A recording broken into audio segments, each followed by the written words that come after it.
So the Florida Gators season finally comes to an end. They finished 5-7. Worse than last year. They went 6-6. I think most Florida fans are glad it's over. Josh, before we get started on actually looking back at the season, maybe even looking back at the Florida State game a little bit, we might want to look at some news that has happened in the last 24 hours. Two key Gator coaches on defense, neither of them are named Austin Armstrong. He's still there. Have been fired upon the completion of the regular season. Many people are looking at this and saying, cool, this fixes nothing. Maybe some people are still happy about this way the defense played down the stretch. I'm seeing all kinds of takes online on both sides of this argument. But also nothing that's really changed on offense so far.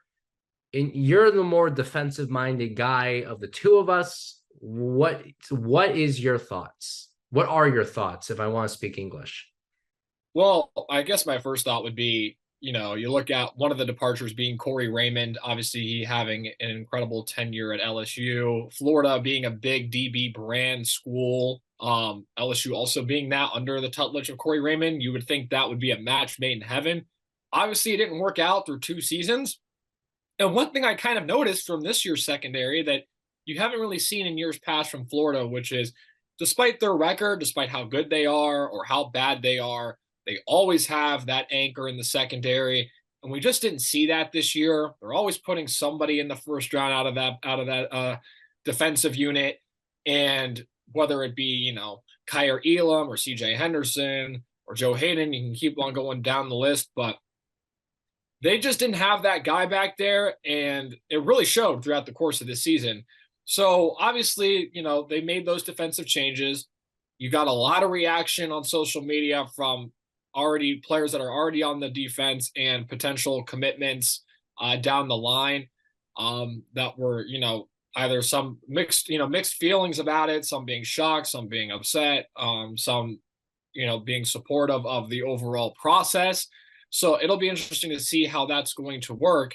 I think it's obviously kind of risky, with the recruiting class that Florida has coming in, mostly being a defensive recruiting class. You have a few guys on the offensive side of the ball, but most of the big time talent coming in is actually on the defensive side of the ball. I know we talk about DJ Lagway QB, but Xavier, I don't know how to pronounce his last name. I think it's like Phil Same or whatever, big time Florida. He's been interesting. He's a verbal commit there. So him along with LJ McCray on the interior are two of just a number of defensive commits that Florida has coming in. So, when you change those positional coaches, like we've talked about on past episodes about, who plays a hand in the recruiting process, that can, cause recruits to change their minds and go elsewhere. I mean, we're seeing it with Colorado right now. I mean, there's like a mass exodus because it looks like Colorado's offensive coordinator is going to go somewhere else and become a head coach. And we're seeing other players enter the transfer portal as well because of coaching changes.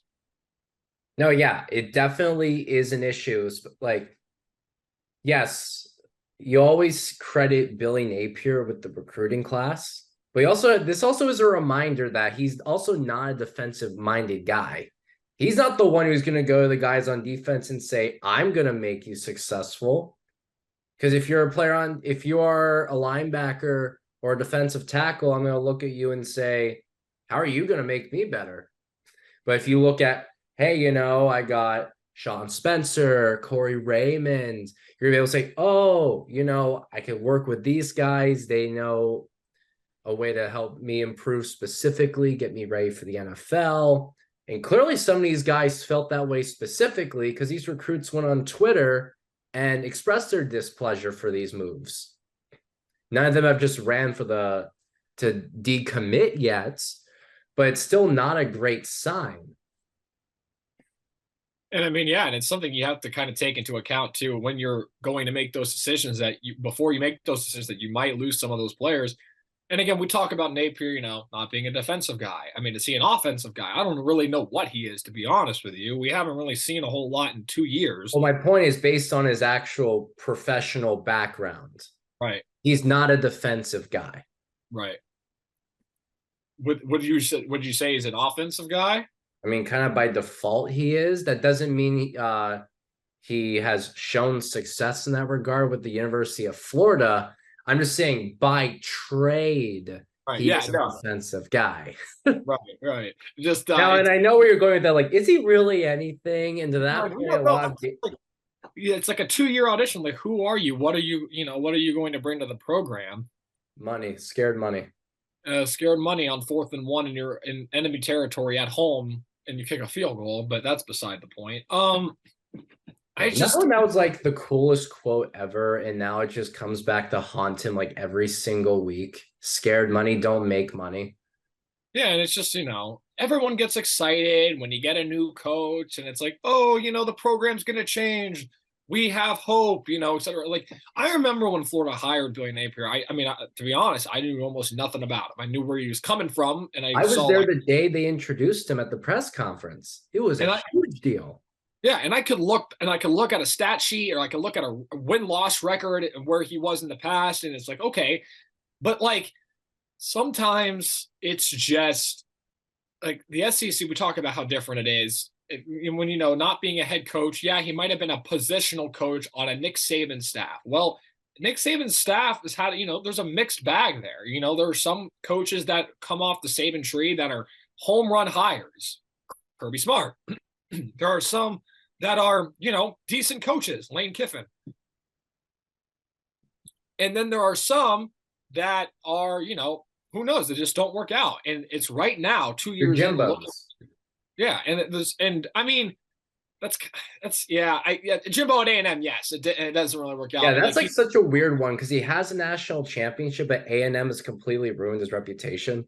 Right, and A&M actually just they took a page out of a lot of programs that do the same things, like Oklahoma, Florida's book in the past, where they brought back a coordinator. They just hired Mike Elko, who was a coordinator under Jimbo Fisher, who left for his first head coaching opportunity in college football at Duke last season, or 2022. So now they're bringing him back. When A&M was back during when they were winning 10 plus games a season early on in the Jimbo tenure. Now they're bringing Elko back, like Oklahoma brought Venables back, like Florida brought Dan Mullen back.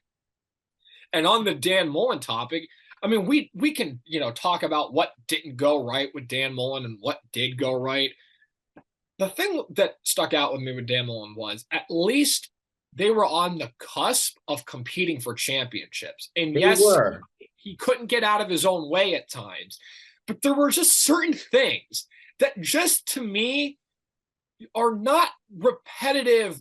Like that, there were certain just I don't really know what the perfect word here to say it. Not not unrepetitive problems, but like certain unusual circumstances took place during Dan Mullen's tenure where it kept them from winning a championship or making it to the college football playoff, whether it was a shoe throw. Like, how many coaches are going to have to deal with that?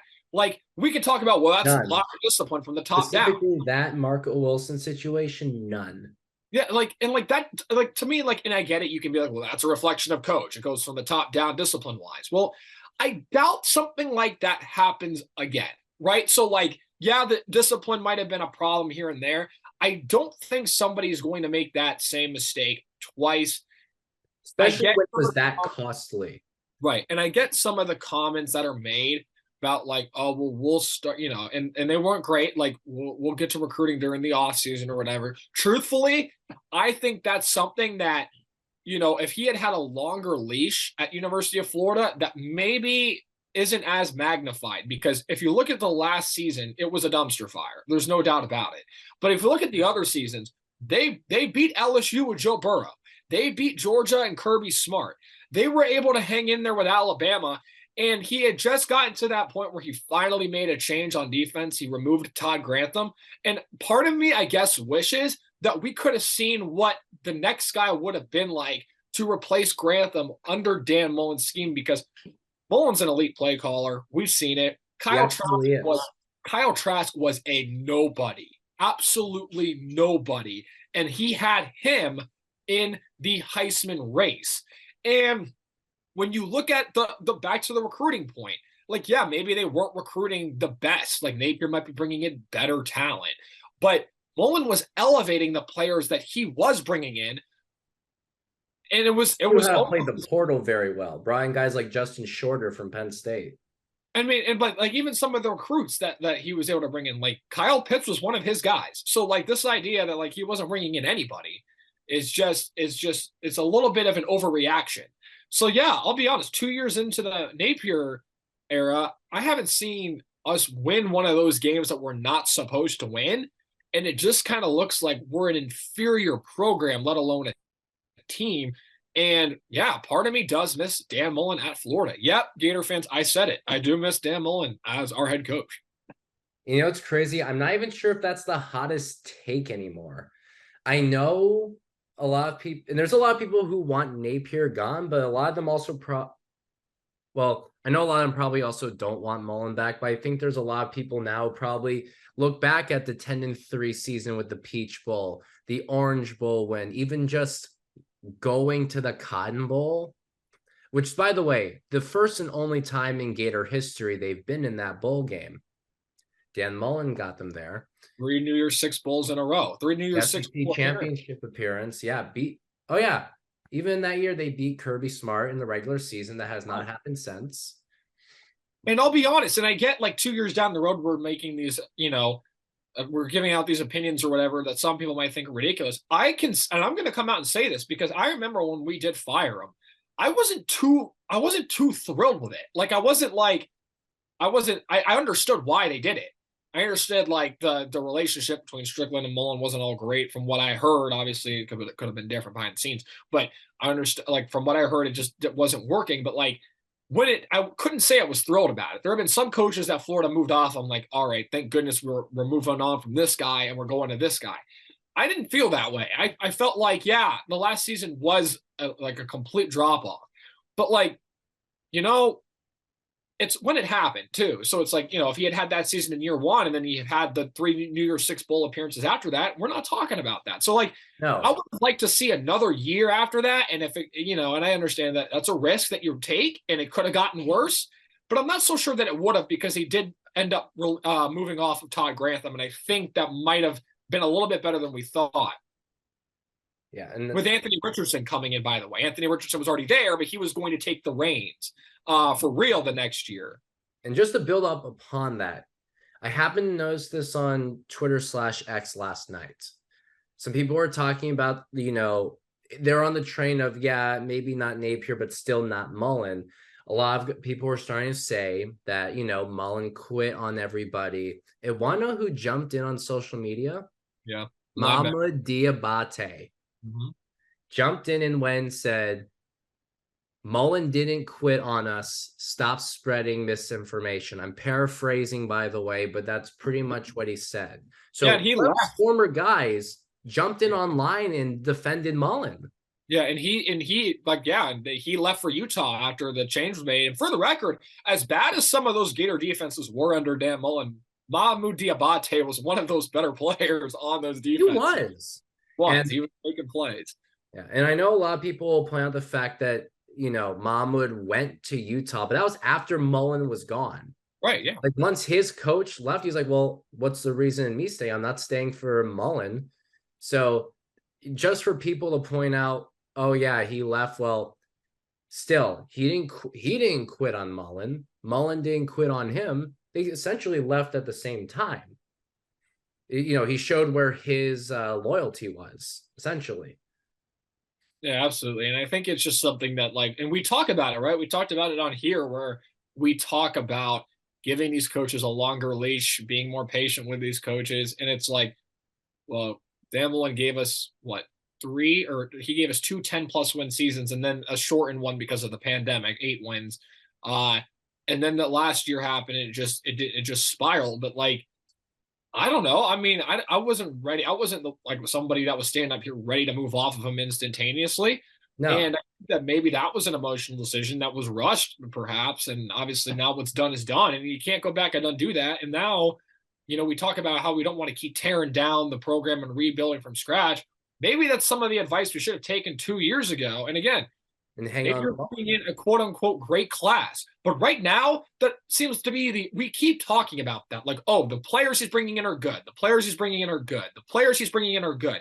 But like, Same thing with what Jimbo else is he Fisher. doing? But what else? Yeah, exactly. And Jimbo's gone now. And it's like, but what else has he done in the sample size that he has? Where at least you can see one thing that I've noticed, at least from coaching from one coach to another, is they usually are really good. Even if you don't directly see it in the win-loss column, you can kind of see the culture being implemented instantaneously. Like when Jim McElwain was fired and Mullen came in, the big problem with Florida was they couldn't score points. A lot of the same guys that Mullen inherited in his first year, the offense was exponentially better with the same quarterback in Felipe Franks. And you saw that from like week one. So it's just something that, like, I mean, if you remember watching that game, I mean, Franks even executed the jump pass. Like, it was almost Yes, he like did. That was Charleston Southern. we were going back to like, oh, we were going back to the vintage Florida offense days where everything was working. And I don't know. Well, It of just course, you're going to get a vintage call. The one who made those calls back then was the guy who's the head coach now. yeah, and he also, and it was, I thought what I felt like a good hire at the time because they won championships under him as a coordinator. And again, there were things he had to clean up, but again, he's kind of like, he was kind of like a not at the same level, but kind of to a lesser degree a Lincoln Riley. Like, I mean, yeah, did USC get the production or the results that they wanted out of Lincoln Riley and Caleb Williams this year in terms of wins and losses? No, Oh, they were but a this, lot more exciting than Florida football was. And you know, Mullen, you know, had his drop off year too. It'd be like if USC moved off Lincoln Riley this year because they didn't meet the perfect standard. Also, because the Pac-12 was very, very tough.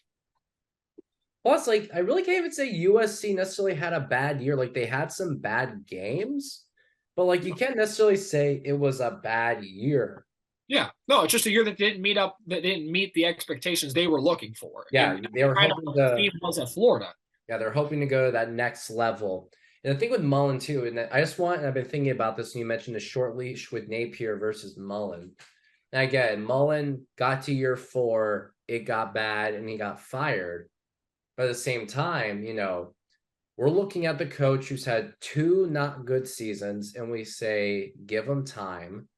And for the record, I've been in that boat for 2 years. And in a way, I'm still am in that boat because I want to see what he can do in a third year with the talent that everyone is saying give him time for. You know, at this point, okay, let's see what he can do with that talent. But also, when you look at the guy who had 3 good seasons and then had 1 bad year when all those key guys went to the draft at the same time, remember, with after 1 year, no more Trask, no more Pitts, no more Tony, no more. I'm pretty sure Tyree Cleveland, was he the year before that or that same year? I'm blanking, but Yeah, and I get where you're going with this, right? Like, yeah, there was a lot of changes, and I get like, and to branch off of that, like, yeah, maybe they should have just thrown in Anthony Richardson as the next guy instead of playing the whole year with Emory Jones, because another complaint that a lot had with Mullen was he would play seniority over talent at times. And that would also kind of run him into some trouble.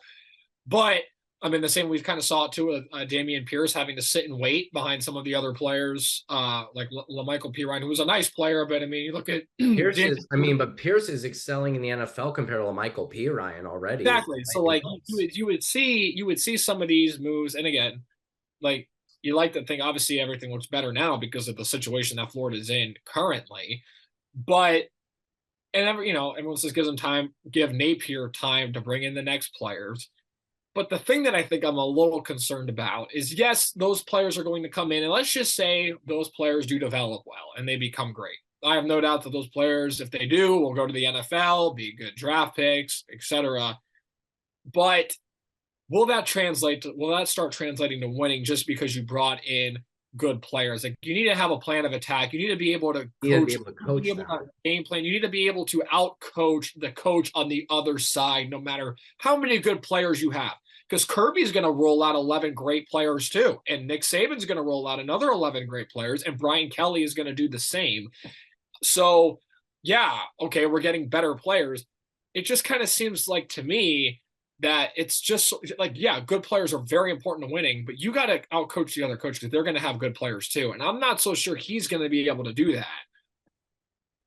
I mean, that's the thing. We'll have to see. The biggest issues with Napier this year is that he didn't have the guys to help make the adjustment. Like one of the biggest things is he had no offensive coordinator, no special teams coach. Yeah. Can we just go back to that for a moment too? Sorry to like just. But that's not like a. I can't use that as a defense for him. Well, you didn't have. You could have hired one.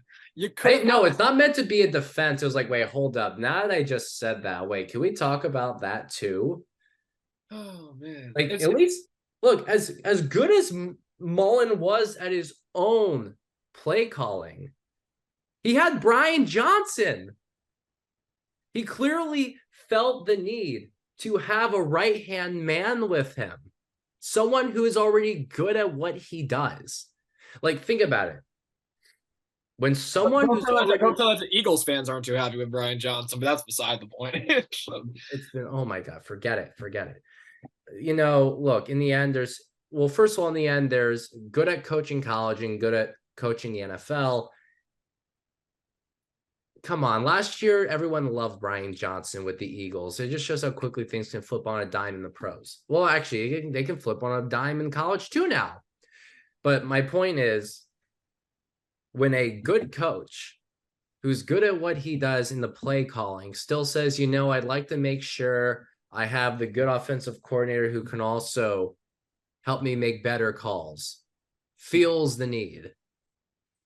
Don't you think everyone should have that opinion? It's definitely like, I mean, hey, let's just play this hypothetical here for a second. If you were, say, the athletic director of Florida and you had a pool of, candidates per se to replace maybe Napier in the future, if it wasn't working out, let's say year 3 doesn't work out, who would you be looking at? Jedd Fisch out of Arizona. Why do you say Jedd Fisch out of Arizona? Well, one, he went to UF. I think that's a huge thing to already pull out. And I know that's not the biggest reason, but I want to look at just 3 key stats. And all of these stats are his first 3 seasons in Arizona. He took on a team in his first year that went 1-11. Very next year, they improved to 5-7. Now they're 9-3. They're ranked in a tough Pac-12 this year. They're going to be going to at least a decent bowl game. And also conference record 1-8 to 3-6 to 7-2.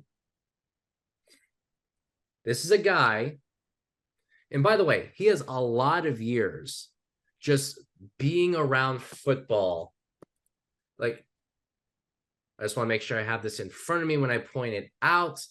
Yeah, started off all the way at the bottom as a developmental research, as a defensive coordinator at PK Young, which is a high school near Gainesville. Then he was a graduate assistant. Then he hung out in the NFL, wide receivers coach, quarterbacks coach, Seahawks, Vikings. Then he went back to college for a couple of years. And he's with the Jags. He has bounced around both college and the NFL, learning from so many different minds. Now he goes and takes his head coaching position in a Power 5 school. And clearly, all the experience and what he's learned has translated to something. This is not like, you know what I mean? He's never even been necessarily like a main coordinator. He's been like an assistant of it. Well, actually, I take that back. He was the OC with the Jaguars. I don't want to miss that part. But he's not been afraid to take all kinds of different roles at various places with different people, like pro, college, and it's translated to something. He was able to come into a Power 5 school. Arizona's not, Arizona State's the school in Arizona that has at least a history of being good at football. He comes to the Wildcats, and within 3 years takes a almost winless team, and they get 9 wins. He can still go get a 10th one in a decent bowl game. You want to go win the Holiday Bowl? That'd be great. In a tough conference this year too. It wasn't like he got good. The conference fell off. Yeah, no, he did. He did what Dion was supposed to do for Colorado.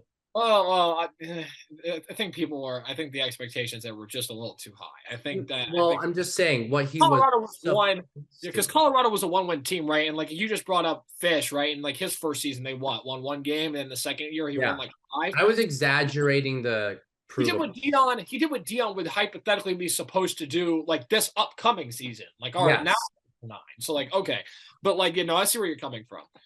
For Yeah. me, That's how I should have worded how what Dion should do next year. You're correct. You are correct. I think for me, this is a name that at one point was a really hot name for coordinator spots, and he actually just got promoted to a higher coordinator role due to some coaching changes in the NFL. He's still a coordinator though, and it's a name we haven't really talked as much about in coming years because he hasn't really been talked about from certain relevance, because at the time when he was talked about, the team that he was a coordinator for was really good. That being former LSU quarterback coach and offensive coordinator Joe Brady. He just got promoted in Buffalo to OC because of the changes that they made, because Buffalo's been struggling. And yes, Buffalo lost to Philly this past week. But one thing I was noticing was already some of the differences in the offense, some things that were changing. It blew my mind, some of the play calls he was dialing up, to only see the players let him down. Like there was this beautiful screenplay that Josh Allen threw to James Cook, and Cook just dropped it, and he would have walked in for a touchdown. There was another one where Gabe Davis was supposed to run a corner, but if he had peeled off inside because of the coverage, that was another touchdown that they missed, and they missed those opportunities in overtime.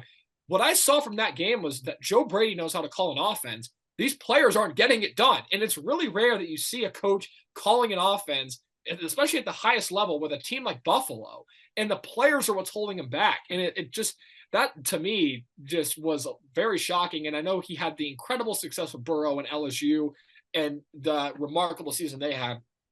I know he doesn't have head coaching experience or a whole lot of that on the highest level or on the college football level, because he's also very young. But I don't know. Why not take a flyer on him? He's coached. He's been at least a coordinator in the biggest game in college footballs, and he's been able to succeed. So, Couldn't why hurt, not right? Tom Brady? So, he's got an identity, at least that we've seen, at least on the offensive side of the ball. Yeah. Well, who knows? We'll see if either of our predictions are correct. For the record, neither of us think Billy Napier is going to get fired this No, we year. don't think that's going to happen. No. But I always just want to make sure that it's clarified. Right. Next year is a very different story. Oh, he's officially on the hot seat now. He is officially on. That is 100% true. If Napier does not win at least 8 games next season, that's gonna be something with that schedule. You know what I mean? Like that's at the point we're at. If you don't win it, go at least 8-4. What do you think Gator fans do if he loses to UCF? Oh, he might not last the season at that point. No, it is true. Yeah. If he loses, remember, UCF is very early in the year. Right. And I know in many ways that's where someone could jump to his defense and say, oh, they wouldn't have beaten UCF later in the year. Right. Well, it's a home game in the swamp against a team you're, in theory, better than. You should win no matter what. I just kind of want to know what the players think, because some of the players, like Nape, knows what he's doing. Like there was a player, I think it was one of our corners, he was like, I know, like, trust me, I'm coming here to change the program. Nape knows what he's doing. Like, I wonder what he's telling you that we're not seeing. So I wonder what. Look, you know what? If a recruit goes in and says Nape knows what he's doing, maybe we're all going to be wrong next year. I'm fine with being wrong. And actually, why am I saying I'm wrong? I'm the one who always says give Billy time. Hey, that would be for the record. For the record, and I'm going to put this on record. I've never been a huge Billy believer, but like if I want to be wrong. Like if he leads Florida to somehow 8, 9, 10 wins next year, and then the next year they put on some kind of incredible run that we haven't seen in a while, I'm happy to be wrong. I want to see him succeed. I'm not eager to push him out the door. For those, for those out there who want to be happy. Yeah. Okay. Yeah. And like for clarify, I'm the Billy believer. He's not the Billy believer. But for the record, for anyone who just doesn't want to see someone succeed, 1, what's your incentive? 2, if he succeeds, why are you upset? Because it means your team is winning. happening. Yeah, if he's succeeding, I'm not going to. I look at how we do. Like, if I come in with an opinion on somebody and it's looking like it's going to be correct, it's kind of like, all right, well, you're not changing my mind. Like, it's like, okay, give me a reason to believe that you're the answer. If you haven't given me that reason, I'm going to stand by my point. But if you do, then let's ride with it. Like, I'll be excited about it. I'll be happy to be wrong. I want to see Florida football win games. Here's the thing, though. There's no bowl game this year, so we have to wait till August to see any potential wins next. That doesn't mean, guys, this is the last episode for a while. Oh, Siri, be quiet. Sorry, folks. Siri thought she wanted to jump in with this conversation. I said no. No, we are AI free at Awkward Sports Media. Sorry, Hey, Sports Illustrated. I don't know if you guys saw those rumors. Hey, Siri, who should be the next coach at Florida? Okay, I guess we are an AI place. Oh, no. They didn't give me an answer. So it looks like they Okay. don't even know. So Again, we're back to no AI. We should be sticking with Napier at least another year because according to the internet, we don't know who would be the next guy. You know, that'd be very crazy if they just happen to know. Maybe, no, maybe one time, you know what we should do? One time we should do an episode where Chat GPT just gives us random names and why, and then we actually Google to see if they're real people if we don't know the name. Do we think the Simpsons know? They predict a lot of stuff. Do they know who the next Gator coach is going to be? I mean, I don't know. Do they think Napier? I don't think UF's ever actually come up with the Simpsons. They have with Family Guy, but not with the Simpsons. We got to be better. I haven't even appeared in the Simpsons. Yeah, crazy. All right, guys, we're going off the rails. That'll do it for this episode of Awkward Sports Podcast. I'm Harrison. That's Josh. Florida Gators season's over, but that doesn't mean we're done talking football. We'll be back next week. See you then.